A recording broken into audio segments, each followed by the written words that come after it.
जय श्री महाकाल। कभी कभी किसी का जीवन बचाना व्यक्ति को मुसीबत में डाल देता है। कभी कभी ऐसी शक्तियां से भिड़ना पड़ जाता है जिसकी हम कल्पना नहीं करते हैं कि हमें ऐसे कुछ देखने के मिलेंगे। जब वहाँ उस बैगा के बाद जब दक्षिण में जब उस औरत महिला को पारंगत मैंने देखा तो एक बार मेरे मन में विचारे तैरने लगे कि क्या मैंने ये जो दुश्मनी ली वो सही किया कि क्या किया।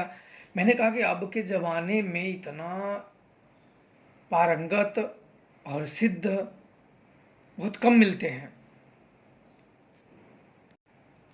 और मुझे जो लेके गए थे, जो अवघड़ थे, अवघड़ महाराज थे, अब ये वहाँ से चपत हो गए। वो बोले कि हमारे बस की बात नहीं है। वो बस भूत प्रेतों से ही काम लेना जानते थे। अब वहाँ जब उस लेवल पे आ गए तो बोले आप इसको संभालो, मेरे से नहीं होगा। भाई वो वाजिब था, इसलिए कारण उनका था प्राण भय। वो इसलिए गए कि उन्हें पता था कि इस कहानी में प्राण का भय हो, जानो जा सकती है। इसलिए प्राण भय के कारण वो वहाँ से रफू चक्कर हो गए। तो इसके बाद अच्छा उस दिन की रुक गई। फिर हम लोग उस बूढ़े के घर आए दिन में, रात में अच्छा सोए। सुबह हुई तो बोले कि जो बुजुर्ग था वो घासते हुए बोला कि कुछ जानकारी मिली।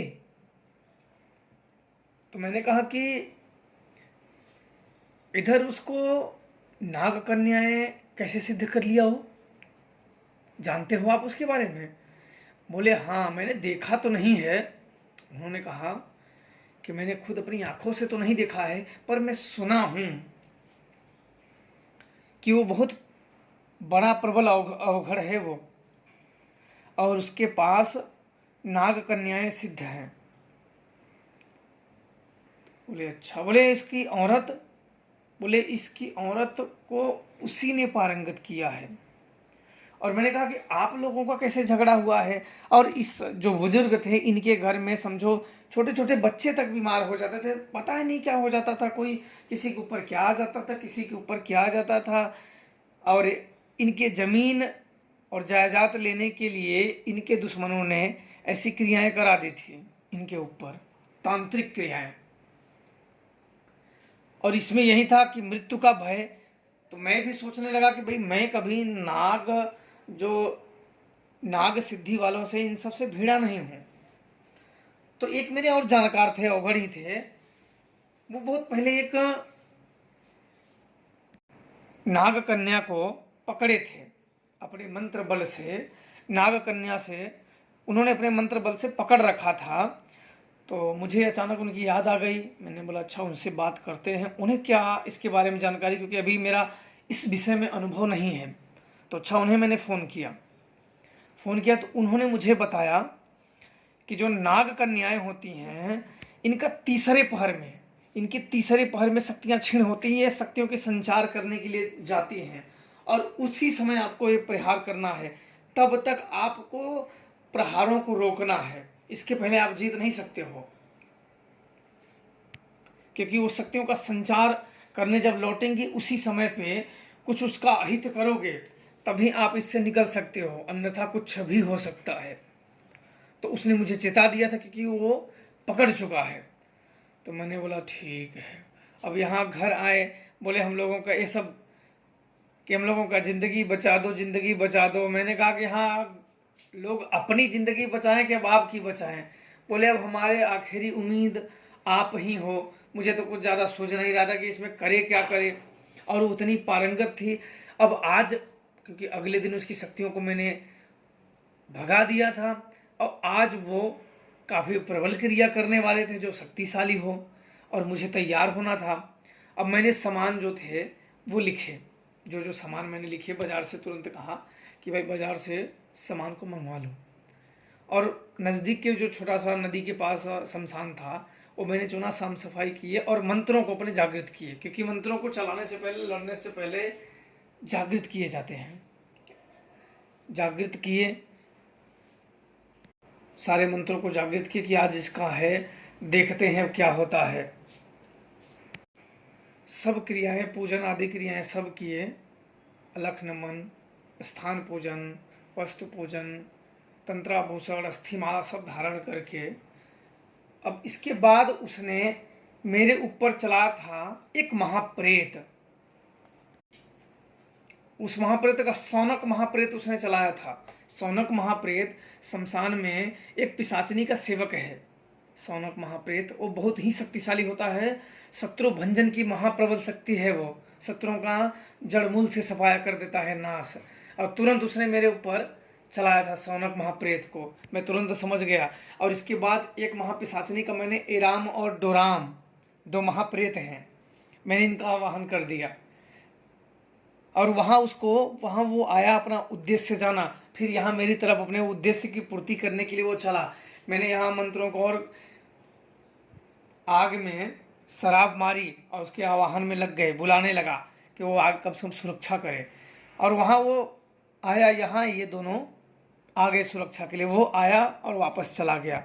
इतने में वो अवघड़ जो बुजुर्ग था वो तो पूरा पैर पटकने लगा, गुस्सा में आ गया। गुस्सा में आके पैर पटकने लगा चारों तरफ। और मुझे बड़ा सोच समझ के और सूझबूझ से काम लेना था, क्योंकि एक चूक और खेल खत्म। एक चूक प्राण शरीर से बाहर, इसलिए मुझे कोई भी चूक नहीं करना था उसमें, क्योंकि मैं जानता था कि वो तंत्र में महारत उसे हासिल है, तंत्र के क्षेत्र में उसे महारत हासिल है। और वो चलाएगा कब और मुझे उसको उलझाना था, मुझे उसको उलझाना था, तीसरे पहर तक ले जाना था मुझे उसको। इसके बाद उसकी औरत ने क्या किए कि अपने जो पांचों कपाल थे उस पे रक्त के छींटे मारे, रक्त के छींटे मारे, शराब की धार लगाई और आवाहन में लग गई। एक चुड़ैल की वो आह्वान कर रही थी, महाचुड़ैल जो शमशान की चुड़ैल होती है, उसके आवाहन में लग गई। वो सीधा मारण क्रिया के लिए भेजने वाली थी। और वहाँ दो भयानक काली काली आकृति की चुड़ैल जब वहाँ आई तो उसने अपने उद्देश्य बताया मारने के लिए, सीधा शत्रु भेदन। और मुझे कुछ समझ में नहीं है कि अब इसकी काट मैं किसे बुलाऊं, और कुछ ना समझ होने के कारण जल्दी जल्दी में मैंने अहिराक्ष का ही आवाहन कर दिया। अहिराक्ष का आवाहन कर दिया तो उस औरत का जो महाअवघड़ था, उसकी औरत के तो जैसे पैर के तले जमीन खिसक गई हो। उसकी हालत ऐसी हो गई कि जैसे काटो तो खून न निकले, क्योंकि मैंने वो बाजी खेली थी कि बीच में ही युद्ध को समाप्त, उसका प्राण लेन देने का। क्योंकि अहिराक्ष ऐसी प्रबल शक्ति है कि जिसके पीछे लग गया तो समझो लग गया, फिर वो विनाश करके ही वापस आता है। इसके बाद जब वहां से भेजी चुड़ैल, इसके बाद मैंने इसके अहिराक्ष के मंत्र पढ़ के जब इसे प्रार्थना करके अपने उद्देश्य बताए, तब ये उधर चला तो डर के मारे उस औरत के हाथ से त्रिशूल छूट गई, क्योंकि उसे मालूम था कि आज जिंदगी अब नहीं बचेगी। मैंने भी इसे भोग उस समय शमशान से ही चलाया था, वो छोटे से नदी के पास से शमशान से ही सीधा आर पार की युद्ध थे। शमशान से ही जब उसके चलाया तो उसके अचानक में समझ नहीं कि अब क्या करे, वहाँ वो खड़ा हुआ जीव झुका पकड़ने के लिए, तभी मैंने उसे रोक दिया, क्योंकि मैं किसी की मृत्यु नहीं चाहता था। मैं चाहता था कि अपने ये जो बाबा हैं इसके घर से, मैं देखो सिर्फ एक बात चाहता था कि वो जो अवघड़ बाबा हैं, इनके ज़मीन पे जो इनके शत्रु हड़पे हुए हैं, बस अपनी कसर जो आपने भूत कर रखे हैं, जो समस्याएं डाल रखी हैं, उसे वापस ले लो। बस मेरे ये कही थी। मुझे ना तो अपने आप को बहुत बड़ा दिखाना था, ना तो मुझे किसी का मारना था, ना मुझे किसी का हित करना था। बस मेरा काम था सुरक्षा करना। भाई आपने जो क्रियाएं की हैं, जो दुष्ट क्रियाएं से पूरा परिवार परेशान है, आप इसे वापस लो। फिर मैंने जब हिराक्ष को रोके तो वो औरत एकदम थर थर थर थर कांपने लगी। मेरा इच्छा हुआ कि चलाएं, लेकिन आगे इसको रोके ना, लेकिन फिर हुआ कि किसी को मृत्यु या किसी की अनहोनी नहीं करनी है, हमारा काम है सुरक्षा करना। अब उसका आदमी हिराक्ष प्रार्थना की वापस लिए तो वापस वो घूम गया, वहाँ से सब खत्म। औरत अब थी कि अब उसे मालूम पड़ गया था कि अब वो इस लड़ाई से, इस झगड़े से बाहर है। वो अब शांत होकर बैठ गई। और उसका आदमी जो था पहाड़ी नाथ अवघड़, वो पैर पटकने लगा, पूरा अपना पटकने लगा और बोला कि तेरा खून पी जाऊंगा, मुझे बोला कि तेरा खून पी जाऊंगा, अपने पिशाचों को खून पिलाऊंगा। मैंने बोला कि ठीक है आ जाओ, और वो जो नहीं होना था वही हुआ। उसने अब लग गया नाग कन्या के आवाहन में, और अभी वो उचित समय नहीं आया था, अभी तीसरा पहर नहीं आया था। इसके पहले उसने गुस्से से आवाहन करना शुरू कर दिया नाग कन्या का। और बहुत पहले मेरे गुरुदेव जब थे तो मुझे एक बार एक नाग पुरुष को, एक नाग पुरुष ने, उसके मैंने सुरक्षा की थी, और एक सफेरा से उस नाग पुरुष को मैंने छुड़ाया था। वो कामेश्वरी यक्षिणी की परम सिद्धि करना चाहता था, वो भी आत्मा रूप में था, तो उसने बंधन करके मैंने उसे छुड़ाया था। तो जरूरत के समय पे आने का वचन उसने दिया था, मेरे गुरुदेव ने दिलवाया था। और उसने बताया था कि हम सब किस दिन आते हैं धरती पे, इस दिन पूजा किया जाए। तो मुझे पता है एक ही साल में एक ही दिन इनकी पूजाएं की जाती हैं, और ये जल्दी इंसानों से दूर रहना चाहती हैं, ये जल्दी इंसानों के संपर्क में नहीं आती हैं, और आ जाती हैं तो बड़े वफादार होते हैं, ये धोखाधड़ी नहीं करते हैं। लेकिन इंसान जितने बार इनसे संपर्क में साधे हैं, इंसान ने सिर्फ इनके साथ छल ही किए हैं, इसलिए इंसानों से ये दूर रहना चाहती हैं। मैंने सिर्फ अब उसके मंत्रों को लग गया, उसके मंत्रों को आवाहन में मैं लग गया कि उसकी कम से कम सुरक्षा हो। और थोड़ी देर के बाद वो आया, और उसको मैंने अपनी सुरक्षा के लिए कहा, सिर्फ सुरक्षा के लिए। इसके बाद मैंने अपनी सुरक्षा के लिए उसकी काट के लिए देव सखी का आवाहन करने लगा। देव सखी एक बहुत शक्तिशाली है, शत्रु भेदन की मुख्य शक्ति है देव सखी।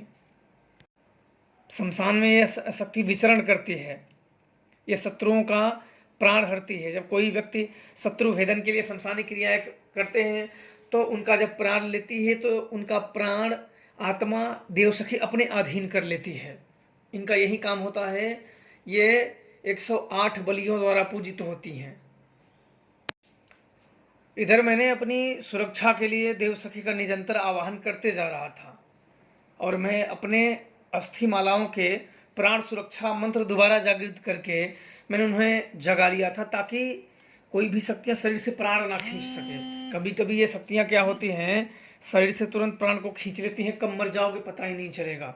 इसलिए कभी भी अवघड़ों से बैर भाव करना चाहिए तो काफ़ी सोच समझ लो, और जीने की उम्मीद बंद कर दो तभी करो, अन्यथा नहीं। क्योंकि कुछ कभी कभी ऐसे चीज़ घट जाते हैं कि जो इंसानों की पहुंच से, समझ से परे होते हैं। और वहाँ उसकी नाग कन्याएं जब आई तो उसने अपना उद्देश्य बताया, सीधे तौर पे मारण करने के लिए उसने जब चलाया। तो इधर मैंने देव सखी को अपना सुरक्षा के लिए उद्देश्य बताया, और वहाँ आई, और ये नाग पुरुष था। उन्होंने नाग पुरुष को देखा, देव कन्या को, और वहीं समाप्त हो गई, वो वापस लौट गई। और तब मेरे को भी गुस्सा आ गया उस पर, और मैंने तुरंत भंजन मंत्र का अनुसंधान कर दिया। भंजन मंत्र आप लोगों को बता दूं, भंजन मंत्र अवघड़ी मंत्र होते हैं, किसी भी शक्तियों को नष्ट किया जाता है। किसी भी साधक की सिद्धियों को पल भर में नष्ट कर देती है भंजन मंत्र। आपको भंजन मंत्र पढ़ के उसको थूक मारना होता है, इसके बाद उसकी सारी सिद्धियां, सारे मेहनत, जिंदगी भर की सारी कमाई तत्काल खींच लेती हैं ये। और मैं यही चाल चला था। मेरे को उस पर गुस्सा आ गया। कब वो बोला खून पी जाऊंगा, मार दूंगा, तेरी लाश तक घर नहीं जाएगी, और उसकी बातों पे मेरे को गुस्सा आ गया था। तब गुस्सा आ गया, मैंने तब वही करने के बाद तुरंत भंजन मंत्र का इस्तेमाल कर दिया। मेरे गुरुदेव ने मुझे भंजन मंत्र सिखाए थे, अपने साथ पास रख के शमशान में भंजन मंत्र। उन्होंने कहा था कोई भी परम सिद्ध हो, अगर इस मंत्र का पढ़ के थूक मार दो उसके तरफ तो उसकी सारी सिद्धियां तुरंत खींच जाती हैं, और बेचारा जिंदगी भर बस भटकता रहता है, किसी काम का नहीं बचता है। सारी की सारी शक्तियाँ, ऊर्जा, चाहे परम सिद्धि हो, किसी की भी सिद्धि हो, तुरंत खींच जाती है। और मैंने वही चाल, मैंने सोचा कि चलाओ, और मैंने वही चाल चले, और तुरंत काम कर गया। बूढ़ा तुरंत एकदम शांत होके, असहाय होके ज़मीन पे गिर गया। मैंने भी उठा और जोर जोर से महाकाली के मंत्रों का जाप करने लगा और महादेव के मंत्रों का जाप करने लगा। फिर वहाँ से उठा, सर सामान लिए, आए घर, सोए। उस रात कोई भी इनके घर समस्या नहीं हुई, कोई भी घर समस्या नहीं हुई, ना लड़की बीमार हुई ना कोई। नहीं तो क्या होता था ना कि इनकी लड़की जो सियान थी वो रात को भागती थी, इन्हें समझ लो खाट पे बांध के रखना होता था। मैंने बोला अरे ये कौन से भूत करते हैं, उनको बांध के रखना होता कि रात में भाग जाए तो कोई कौन कहाँ पकड़ेगा भाई, जवान लड़की है, किसी के घर से भाग जाएंगी तो कोई ढूंढ ढूंढ के कहाँ पकड़ेगा, कैसे पकड़ेगा, कहाँ जाएगा बेचारा। और उस रात कोई भी नहीं भागा, अगले दिन भी कोई दिक्कत वाली बात नहीं हुई। मैं तब खुद गया बूढ़े और उस औरत के घर में, खुद गया। मैंने कहा कि बाबा आप गलती कर रहे हो। तो बाबा पूरा मुंह लटका और एकदम मूड़ी लटका लिए। मैंने बोला कि आप पैसे के लिए या किसी के लिए कर रहे हो, पर तकलीफ होता है, कष्ट होता है। हमें अच्छा कब मानते हैं, जब हम किसी का भला करते हैं। हमें चलो जितनी जानकारी हो हमें भला करना चाहिए, नहीं है कोई बात नहीं, पर भले के प्रयास में सदैव लगे रहना चाहिए। तब उन्होंने कहा मेरी शक्तियां आपने छीन ली, खींच ली। तो भंजन मंत्र उसे भी नहीं पता थे। मैंने कहा कि भंजन मंत्र जानते हो? बोले कि सुना है मैंने। बोला आप तो महाअवगढ़ थे। बोले कि आप मुझे भंजन मंत्र सिखा दो, मैं आपको नाग कन्याओं की सिद्धि करा दूंगा। मैंने कहा नहीं, क्योंकि मेरे गुरुदेव ने कहे थे कि भंजन मंत्र किसी को मत सिखाना। तो मैंने कहा नहीं मुझे नहीं सीखना है, आपकी नाग कन्याएं और मैं आपको नहीं सिखाऊंगा, क्योंकि कुछ वचन है इसमें, मैं आपको नहीं सिखाऊंगा। मैंने सोचा बूढ़े को सिखा दो, कहीं मेरी ही शक्तियाँ ना वापस ले ले भाई। ये सब ऐसे हैं, क्योंकि मैंने कहा नहीं। और वो बूढ़ा और औरत दोनों खाली हो गए। बहुत पूरे गांव को, इलाके को एकदम दुख से एकदम परेशान कर दिए थे वो लोग। कोई व्यक्ति उनके सामने बोल नहीं सकता था। जो बोले पता नहीं कितने लोगों को प्राण हत्या कर चुके थे। जो उनके साथ लगा, शक्तियों को छोड़ देते हैं और फिर जब छूट जाती हैं नाम से ना, तो जीना दुबर कर देती हैं ये शक्तियाँ। फिर पता नहीं कैसे आदमी जिए, प्राण बचाए, कि अपने बच्चों का पालन पोषण करे, क्या करे क्या ना करे।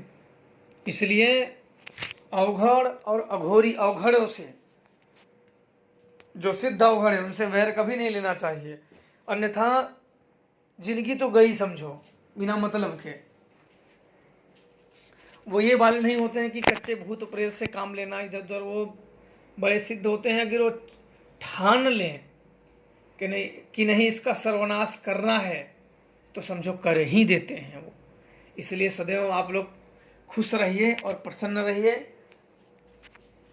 मेरी तरफ से आप लोगों के ऊपर माता रानी के और महादेव का आशीर्वाद आप सब पे बना रहे, और सदैव हंसते खेलते इस जीवन का निर्वाह करो आप लोग, और किसी की ज़िंदगी में अहित ना करो। जो शत्रु है उससे भी सीख दो, अन्यथा दंड देना तो बड़ा सरल होता है, बिगाड़ना आपको मालूम है कि बड़ा सरल होता है।